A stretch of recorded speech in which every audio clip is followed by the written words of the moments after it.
Office ভাতের হোটেলের office না।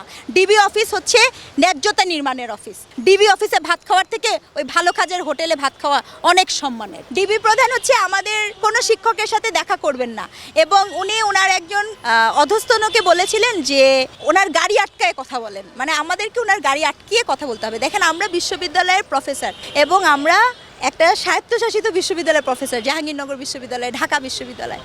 আমরা কিন্তু র্যাঙ্কেও ওনার থেকে উপরে, কিন্তু উনি আমাদেরকে এই কথাটা বলার এখতিয়ার পেয়ে গেছিলেন এবং উনি চেয়েছিলেন যাতে করে আমরা ওনাকে আটক করি, এবং উনি একটা হিরোইজম, হয়তোবা উনি আসলে আমাদেরকে, তবে আমরা খুব খুশি যে উনি আমাদেরকে ভাতের হোটেলে ভাত খাওয়ান নাই, এই আমন্ত্রণ যে উনি আমাদেরকে দেন নাই, এতে আমরা খুশি হয়েছি যে ভেতরে না যে একটা তো ভালো হয়েছে, বলা থাকে না যে যা হয় ভালোর জন্য হয়, কারণ ওনারকে তো বিশ্বাস নাই। ভেতরে উনি কথা বলতে গেলেই বলে বসতে পারতেন যে আপনি এখন করতেন। তবে আমি শিক্ষক খেতাম কিনা সেটা আরেকটা ভিন্ন প্রশ্ন। কিন্তু এই আসলে কি জানেন, যখন ক্ষমতা থাকে, মানিককে দেখেছেন না, বিচারপতি মানিককে, হ্যাঁ, ওনাকে যখন আমি দেখেছি আমার কিন্তু ওনার জন্য খারাপ লেগেছে। কত অসহায় না, তো মানুষরা ভুলে যায়। দেখেন, আপনি তখনও আমাকে এইভাবে পাবেন, XYZ সরকার যখনই আসবে আপনারা আমাকে এভাবেই পাবেন। কারণ ডিবি অফিসে যদি আপনার ভাত খাওয়ার যদি অফার আসতো, সেই হিসাবে আপনি একজন শিক্ষিকা হিসাবে, একজন গার্জিয়ান হিসাবে কি করতেন? আমি ডিবি অফিসে ভাত খাওয়ার অফার যদি এরকম আসতো, আমি কখনো ভাত তো দূরের কথা, বরঞ্চ সেই লোকটাকে আমি কতগুলো কথা শোনাতাম যে আপনি ডিবি অফিস ভাতের হোটেলের অফিস না। ডিবি অফিস হচ্ছে ন্যায্যতা নির্মাণের অফিস।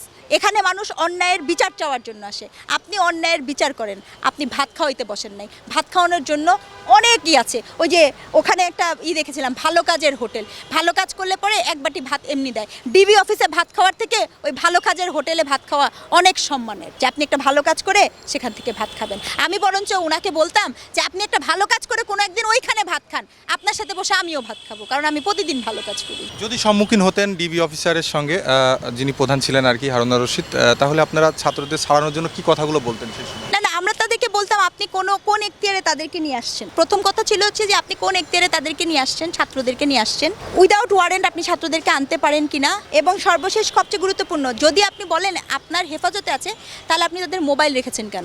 মোবাইল ফোন দিয়ে কী হবে? কারণ তাদের যুক্তি ছিল তাদের নিরাপত্তার স্বার্থে। মোবাইল দিয়ে ভেতরে ঢুকে তো কেউ কাউকে অনিরাপদ করতে পারে না। তাহলে এই পুরো ব্যাপারটা কি ছিল? একটা সাজানো নাটক ছিল, এবং এই পুরো ব্যাপারটাতে সবচেয়ে বড় ভুল বোঝাবুঝি যেটা ছিল, তারা মনে করেছিল যে শুধুমাত্র পাবলিক বিশ্ববিদ্যালয়ের ছাত্রদেরকে নিয়ন্ত্রণ করা গেলেই পুরো গল্পটা নিয়ন্ত্রণ করা যায়, কিন্তু পুরো গল্পটা নিয়ন্ত্রণ করা যায় নাই। কারণ ওটা শুধু পাবলিক বিশ্ববিদ্যালয়ের ছাত্রদের আন্দোলন ছিল না, সেটি ছিল প্রাইভেট বিশ্ববিদ্যালয়ের ছাত্রদের আন্দোলন। আপনি প্রাইভেট বিশ্ববিদ্যালয়ের দিকে তাকিয়ে দেখেন, নর্দার্ন বিশ্ববিদ্যালয়ের 5 জন শিক্ষার্থী মারা গেছে, সাউথ ইস্ট বিশ্ববিদ্যালয়ের 4 জন শিক্ষার্থী মারা গেছে। হ্যাঁ, এই প্রাইভেট বিশ্ববিদ্যালয়ের আন্দোলন, সাধারণ মানুষের আন্দোলন, গণমানুষের আন্দোলন, সবজি বিক্রেতার আন্দোলন, যে কিছু করে নাই। আপনি খেয়াল করেছেন যখন আন্দোলন হয়েছে, কিছু কিছু নারী বেরোতো যাদের বোরখা পরা, তারা পানি নিয়ে, স্কুটি নিয়ে বেরোতো।